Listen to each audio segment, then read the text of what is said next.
ये कराची के अंदर तूफ़ान आया हुआ है, शराब बोट अलासिफ के ऊपर बिल्कुल कुछ भी नज़र नहीं आ रहा है। ये देखें, ओए होए ओ खुदा मेरे खुदा, बहुत ख़तरनाक तूफ़ान है, बहुत ख़तरनाक तूफ़ान है। आगे का कुछ भी नज़र नहीं आ रहा है, कुछ भी नज़र नहीं आ रहा है।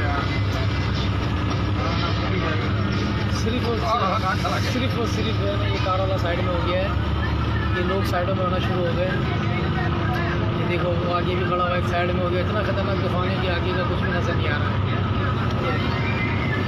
लोग साइडों में खड़े हो गए इसी वजह से कि कोई हादसा पेश ना आ जाए।